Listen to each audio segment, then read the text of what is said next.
All right. Make sure this shit picking up. Okay. Yeah. Checking that shit out. Thank you for tuning in. No Flag Radio. I'm your host, P.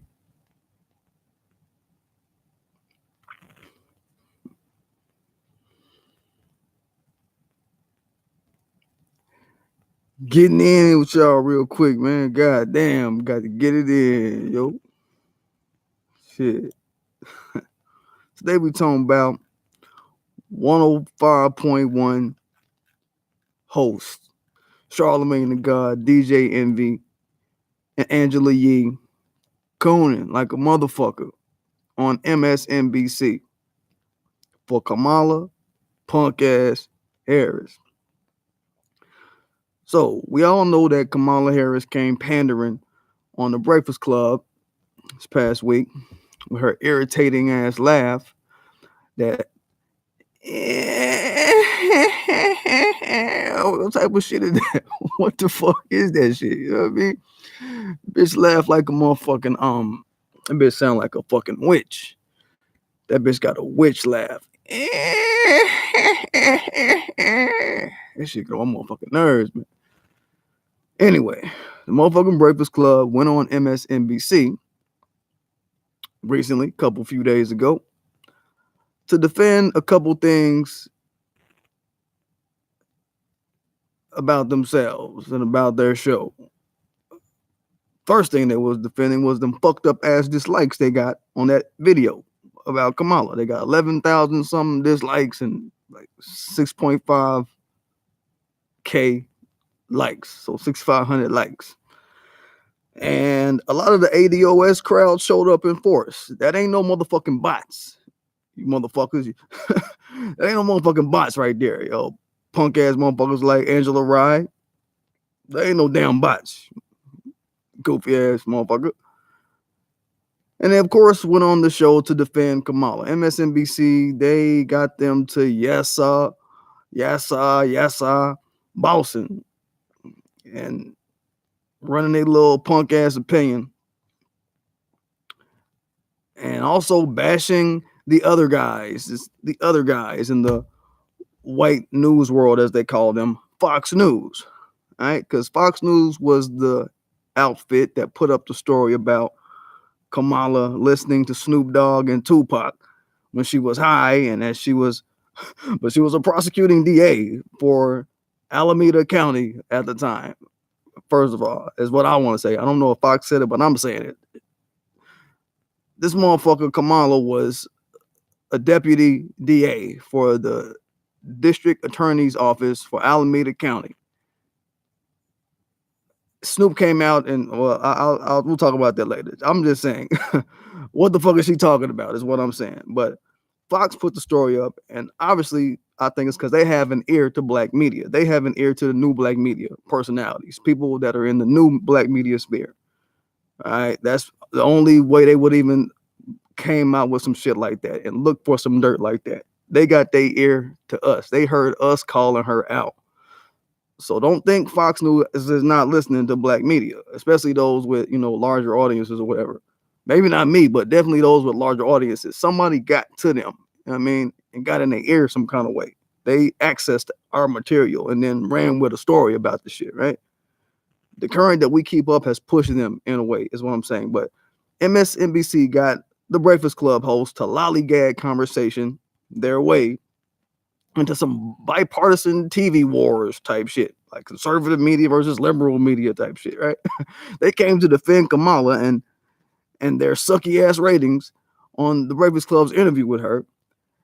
And damn, I was surprised they didn't end the motherfucker off saying, hey, those comments about Kamala, those were made by Russians in the comment section on YouTube. I'm surprised they didn't go that far, but to put the icing on the cake, they had to throw in some mandatory shucking and jiving from a few dizzy motherfuckers on a weak ass radio station like 105.1. I'll do a post on iHeartRadio and how it can't be supporting this black agenda talk in politics that we're hearing from their hosts. Now we're hearing this type of talk. We're gonna get into why they can't be talking that black agenda shit long and be a part of iHeartRadio. All right, because if you don't know, you know, DJ Envy, Angela Yee, Charlamagne the Fraud, uh, you know, they're not of the cloth to be talking about black agenda shit. And that's basically what this video is about, just based on their long ass history. But that's how they coming right now. This is what they doing now. This is the song and dance, tap dancing, motherfucking Charleston type of Coonin they doing. They doing some Charleston and they doing some motherfucking jazz hands right now. They on some bullfuck right now. So, you know, it looks bad. They're picking a side in White Daddy's war against White Daddy, MSNBC against Fox, right?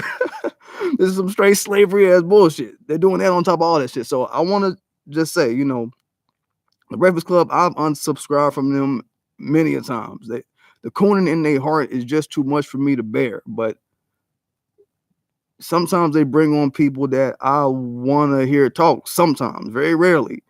So I've been off and on fucking with them. You know, I remember when Umar Johnson came on talking about interracial relationships ain't the business. And remember they all got on the white sexual access train. You know what I mean? And you know that's what I've been calling it on Twitter for the past week or so. The white sexual access train, going in on Robin Roberts, getting on her, calling her the the white sexual access train. Because you know she was what was she defending? She was defending what's the guy? Liam Neeson, and soft handling him. So it was that type of shit going on. So I think that was what made me create that. But you know, on my channel, that ain't what we do. You know, check my history. We don't do the sexual access train with interracial motherfuckers. You know, I made a comment saying I will fuck Kamala Harris' sister about a couple weeks ago. I take that shit back, yo. I saw a photo of her, you know, of her when she looked black, and that was like right before I made the video. Then I went in on the video like, yo, I'll fuck that chick. But later, I found myself trying to find that picture again. Like, hold up, I mean, let me check how she look again. You know what I mean? Because I thought she was a black looking sister. I thought she was Kamala's black looking relative, like her black looking sister from the dad, like directly, no mix type of shit, right? Like I told y'all in the picture, man, she looked like motherfucking Keisha Knight Pulliam. You know what I mean? And then I started looking through other pictures, right? And I was like, damn, she just looked like your normal run-of-the-mill, not really looking attractive to me, don't look good to me. Really quite unattractive Neanderthal gene Indian chick, right? The makeup and the fake up that they pull, all these other groups of women, man, the makeup and the fake up game. I'm not saying sisters don't pull the fake up game, but you know, when these other groups of women do it, they try to darken themselves up, and you know, damn, this chick almost motherfucking a blackfist your boy. You know what I'm saying? Damn. You know what I'm saying? That she ain't nothing special. So I can recant my statement. My bad to Keisha Knight Pulliam, who looks better than that bitch. I mean, but still, I'm gonna have to do a post on how Coonin has to make women unattractive. I mean, unfuckable to black men. I've been wanting to do that for a while, so y'all be on the lookout for that. Don't forget Keisha Knight Pulliam threw Bill Cosby under the bus, and her whole family owe her life to him. They owe that motherfucker some loyalty, goddammit. But I don't want to diverge too much. Back to the Breakfast Club, man. They got a love affair with Kamala Harris that won't allow them to press her for nothing. That won't allow them to be critical of her. And they went on MSNBC defending her statements, talking about she listened to Snoop and Pot. That was the only reason they brought her there, right? That's the only reason they brought them through. Envy asked, "What are you listening to?" She didn't answer. And then Charlamagne the God came in and said, "What do we listen to when you're high?" She didn't answer. She was giggling on some goofy shit. And then DJ asked, "Was it Snoop?" She said, "Yes, definitely Snoop, Tupac," tying that to when she was high. All right. Giving proof that she was setting the concept. Like she knew the setting of the concept of what they were asking. Envy didn't say, "What are you listening to now? Was it Snoop?" I'm saying that doesn't make sense, right? what are you listening to now? Was it Snoop? I mean, no, that doesn't make sense. She understood the time frame context of what he was setting up in his conversation with her. So she lied. Snoop came out about 91 by the earliest counts on motherfucking Wikipedia. People that's out there in Long Beach, they might say he came out before or whatever because they on the scene out there. So they kind of know when he hit the streets. I know some people that got some underground shit from Snoop. You know what I mean? So it should go back, you know what I mean? But, you know, in 91, she was the deputy DA for the DA's office in motherfucking Alameda County. Prosecuting motherfuckers on drug cases, on marijuana cases, on all kind of child type cases. She did a bunch of shit like that during that time. So MSNBC and the Breakfast Club saying, people, we all heard her wrong. That's what they said on this motherfucking little interview they did with MSNBC. I guess I could put the link in the description where y'all could check it out and just listen to how stupid they sound trying to defend this shit. It's like, bitch, all you motherfuckers is bitches. I ain't just singling out one person. All you bitch motherfuckers, look, we heard the bitch. Don't play stupid with us. I don't appreciate that. But you know how it is. White supremacist media lies to get the Negroes in line. I mean, they throw lies out there to get the Negroes in line. MSNBC knew of the dislikes on the Kamala Harris video. All right. That's a red light to white society that produced a motherfucker like a motherfucking impetus like this from MSNBC, right? For them to say, yo, they gotta find a way to get that Kamala Harris to jail with all them Negroes. You know what I mean? You Negroes, y'all gotta control the Negroes. You Breakfast Club niggas control this shit. So the Kamala Harris love can happen amongst the niggas. That's what's going on with that shit. We gotta check them Negroes. If we're gonna keep posting shit about Kamala Harris and doing stories about her here at MSNBC, then and trying to get people behind her, we can't have those Negroes calling her a liar. And everybody that's white is following what the niggers say. Whatever the niggers think is cool. Shit, yeah, damn. You know what I'm saying? So that's what it is. You know what I'm saying? It's that. And also, you know, Professor Black Truth, he runs it all the time. White supremacist society want to make sure that, you know,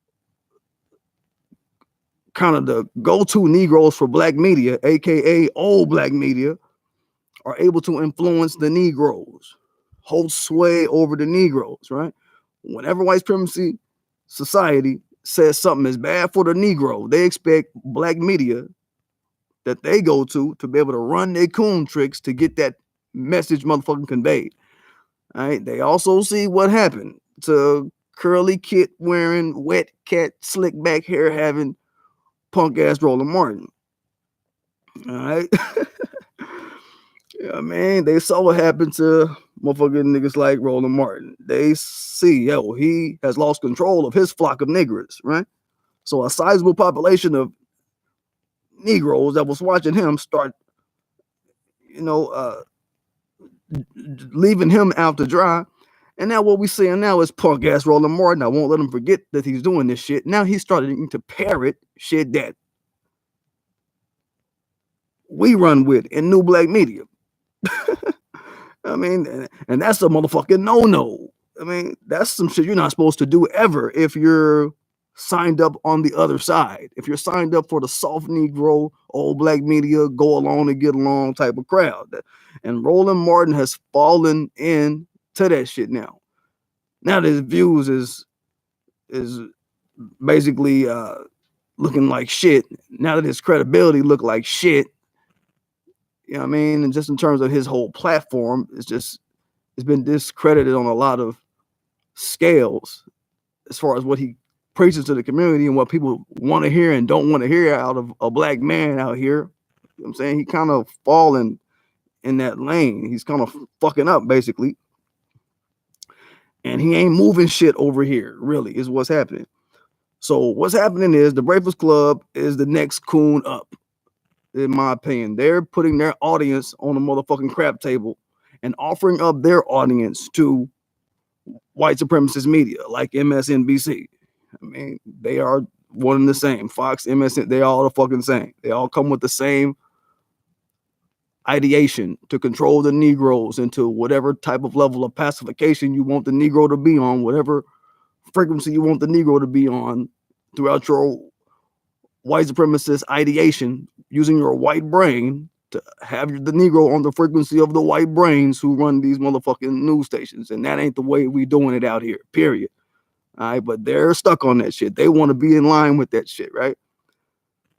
And that's that. So as far as the people on the Breakfast Club shit, I'll say, the Coonin on behalf of DJ Envy, that's despicable at times. He's one of the black Ivy Leaguers. He went to Hampton, so he has this cut above Negro mentality. Oh, when Kamala was there, it was one big black Ivy League goddamn cut up. One black Ivy Leaguer to another, yucking it up over HBCU bullshit, right? And I think she came to Breakfast Club about 9 months ago, like 9 months prior, and same old yucking it up, same old bullshit, right? But when the conversation got deep, and when the conversations get deep on that fucking station, DJ Envy, he shuts the fuck up on cue. You know what I'm saying? He does that on multiple occasions. When topics of any substantive matter to the black community come up, he get definitely silent. To me, that means he don't got a framework of understanding critical thinking shit when it come to what black folk going on, because he don't got nothing to say. Oh, you don't got nothing to say when it come to critical thinking shit about black people? Yeah, motherfucker, you on that bullshit. You ain't really ready. I could talk about the disconnect that he has from black society and that he probably deal with in his personal life. He cheated on his black wife with Erica Mena. Wow, his wife says she black, so all right. But Erica Mena, we know she's a Latino, okay? And one of the standout things is that I think he's just one of them non-ambiguous black woman liking dudes, or he really don't even like black women like that, like a unambiguously black woman. Now, I know I heard a lot of light-skinned sisters, a lot of dark-skinned sisters say, we shouldn't say unambiguously black and dividing it like that. Yeah, I get that. I hear what y'all saying with that. All habits are hard to break. You know what I mean? I just notice patterns with certain dudes. Like if they just, they have a type, they got a type. That's all I'm saying. And I know for sure he cheated on his black wife. We'll just say that. We won't throw unambiguously black in front of it. We won't throw ambiguously black in front of it in her case, right? Because she's very, very fair-skinned or whatever. We know that he cheated on her with somebody that looked kind of like her. Erica Mena looked just like her, you know what I mean? But she's, he's one of them Latino loving Negroes. And we get him out here in Texas, pretty frequently. But he's also the kind of guy, this DJ Envy guy, that I've noticed that, because he got a little bit of money. He ain't balling. He got some money. He got about 6 million from Celebrity Network. He got 6 million. All right. Yeah, he do that. All right. I'm saying a little bit. All right. And, he kind of isolate himself from the common black people, from common black folk. I can understand that to an extent. You got a little money, but if you ain't talking and walking with the common people every day, you're and you don't got no family that's in the struggle like that. I don't get it, but for whatever reason, he just seems detached. You get detached when you ain't walking with the common people every day on some shit. Like, that's gonna be something that I don't know. He around rich motherfuckers all day. It's like, all right, that ain't black. All right. You know what I'm saying? That might be an issue when it's time to speak up about common black people issues, is my point. He got this attitude of Negroes aren't doing enough. Negroes need to just get in line. That's kind of his attitude. He was also vocal about stop and frisk and saying, stop and frisk, takes guns off the streets. Yay, police. He's one of them niggas. You know what I'm saying? I think his old man is like a police, or he was a cop. But anyway, talking on that stop and frisk shit a couple years ago, and dudes tried to run up on his ass. Well, they tried to run him off the road and shot at him while he was on the freeway and shit. All right, and he got shook, and he realized stop and frisk ain't doing too good. It ain't stopping certain shit with a gun, right? Straight up, you know what I mean? It ain't stopping certain shit with a gun, right? he changed his tune. I think he came out and said some shit like, if I find a report, he was like, "Oh, now I'm kind of like, all right, all right." He kind of like, all right, now, you know what I'm saying? So, no matter how high up you, no matter how high up you get, or to be fair, no matter how high up you place yourself, people be hungry, man, and that's what Envy don't know. He been a fly on the wall for a lot of shit.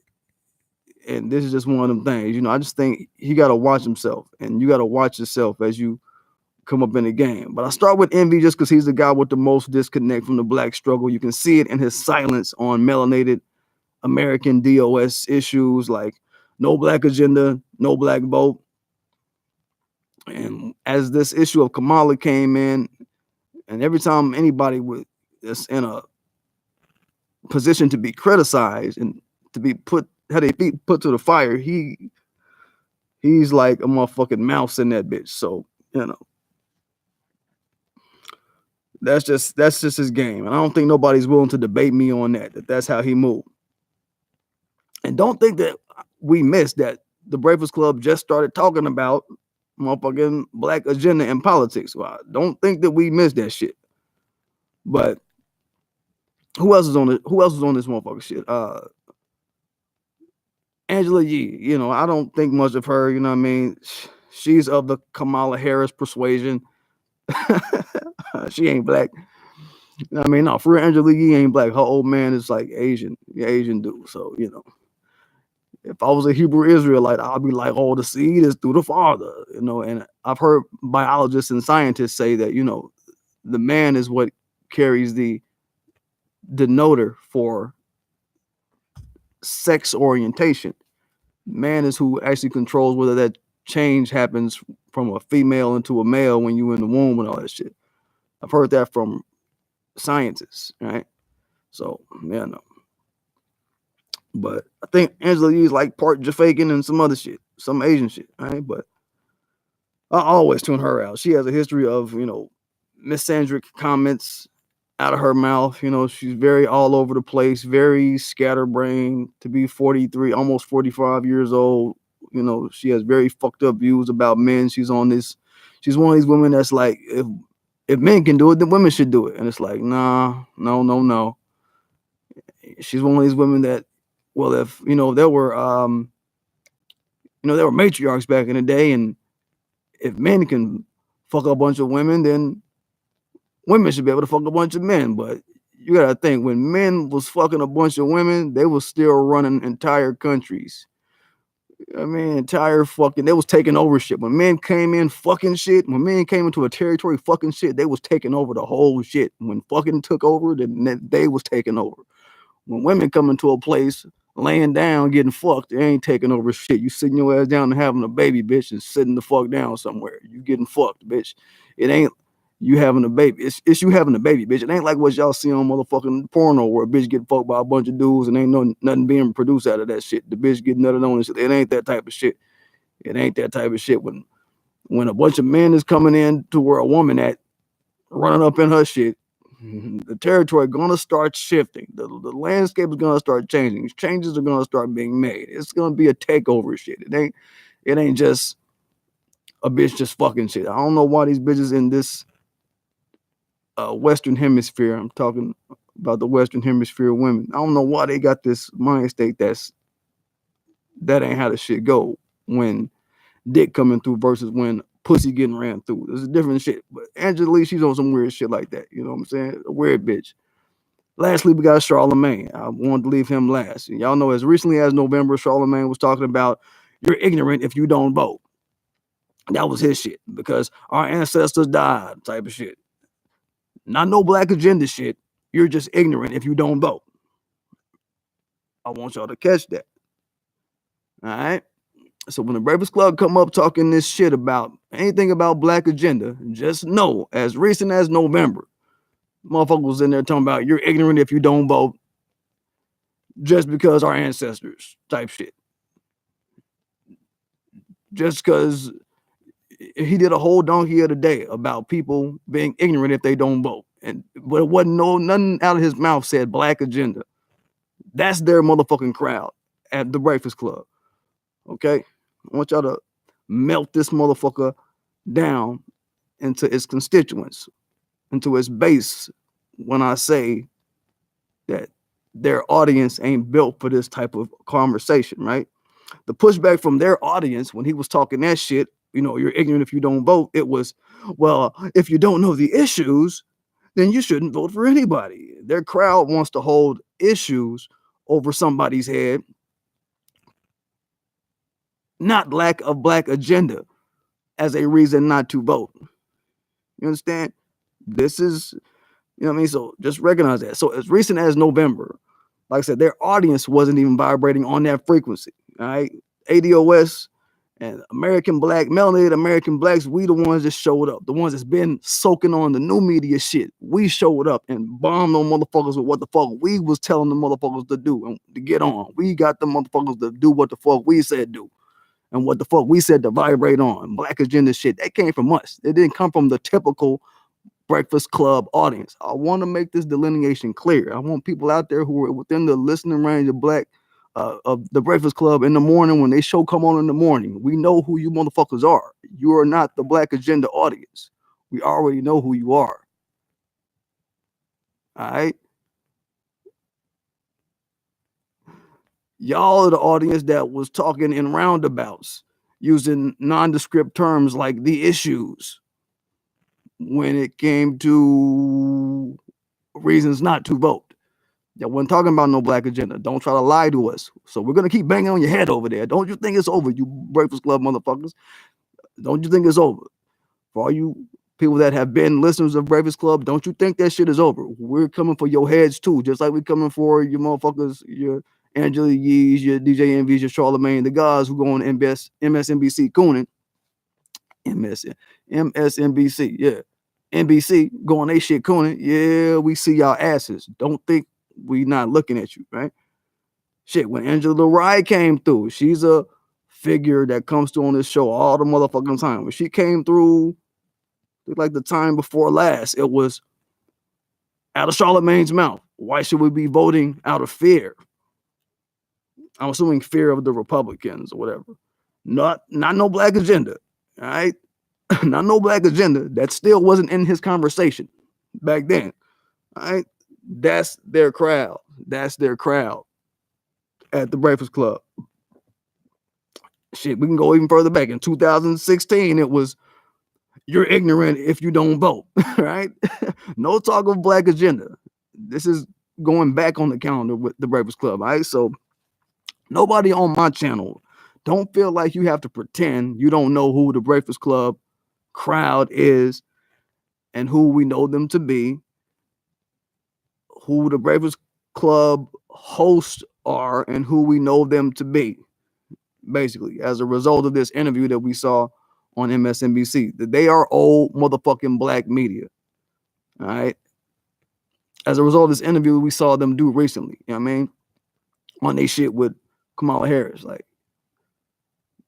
don't befriend them motherfuckers. They may have a young audience, but fuck the youngsters that fuck with them, man. You know what I mean? I'm gonna go on and say it. Fuck the youngsters that fuck with them. They vibing with some old black media bullshit, right? It's like that's their church over there. They stuck in the church over there. The young motherfuckers that's over there. You know what I'm saying? They stuck in their church over there, right?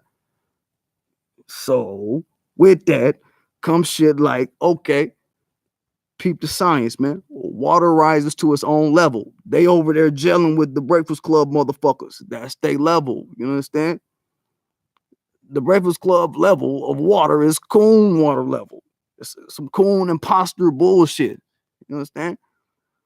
I say imposter bullshit because to go on this show on MSNBC, when I pull it up, I'll put the host name. I don't know the white guy who did the hosting, but look, they thought they could scour social media. Let me check my screen over here. Yeah, here I go. There I go. There I be. There I G on my shit. Yep, yep. I know you know me. I'm saying, like, they went on motherfucking MSNBC talking about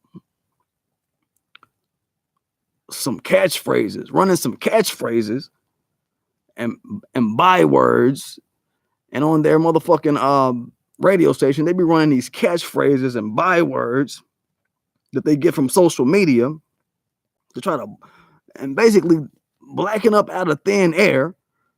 That's basically what we saw over the past couple of weeks. We watching the Breakfast Club try to blacken up and try to new media blackify their ass out of thin air, and thought nobody was gonna be the wiser, right? Well, at least their normal listening audience wasn't. All right. The program directors at 105.1 and Revolt, Revolt, that's Puffy. Right? Since I was a young teen, he been a bullshit content bringing type nigga, you know what I'm saying? iHeart, I'm gonna get on their ass in another video. They all built a name off of not catering to the best and brightest of the black community. Let's just say the shit, right? So when it comes to their guests and their playlists, all that shit, my message to the Breakfast Club is a quote from the brother Dr. Khalid Muhammad. Don't even try it. I'm saying fuck all that goofy shit y'all doing. Fuck y'all goofy ass shit. I'm saying, because we know what y'all been standing on. And we know that your audience ain't built for this black agenda shit if you really want to get down to it. And we know that the host is flip-floppery. They had the boy Bakari Sellers come on this motherfucker a couple days ago. Bakari Sellers. And what was it? It wasn't no talk of black agenda. It was HBCU, and it was back and forth hokey shit. It wasn't no real shit. They back up to their water level. Once Bakari Sellers showed up, you know what I'm saying? They back to their water level now, right? That's all I'm saying. So don't be misled by these people, man. They clowns. They been clowns. I don't fuck with them except for certain interviews. When shit, who did they bring on that I last watched? Killer Mike, when he came on, I watched. Kamala, it was hard to sit through it, but I watched. Bakari Sellers, I sat through it. What's corny motherfuckers type shit, but the motherfuckers that really mean something to the world. Saying when Tariq came on, I watched. Who else? Damn.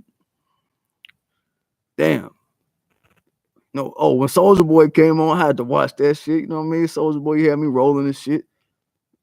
You know what I mean? But Soulja Boy, that's their audience. You know what I'm saying? Soulja Boy. All right. Don't ever forget that. Their audience is Soulja Boy and Love and Hip Hop, and then all these Hollywood motherfuckers, these actors. 90% of they shit, 97% of their content ain't about black agenda. All right. And all of our shit be about black agenda and new black media. It's not even a term they even brought up or had over there on their side of the world. And I always want to lay these little markers on the ground so people can know, yep, this is where we did that shit. New black media did that shit. And then everybody came to bite and shit and try to, put their little spin on it. But we laid down this little stone right here that they got inspired by. You know what I'm saying? Straight the fuck real. But anyway, don't forget to check out my motherfucking Teespring. Don't forget to subscribe to my channel. Don't forget to hit that like button. Don't forget to hit that motherfucking notification bell, so you know when I'm dropping. Get it, y'all.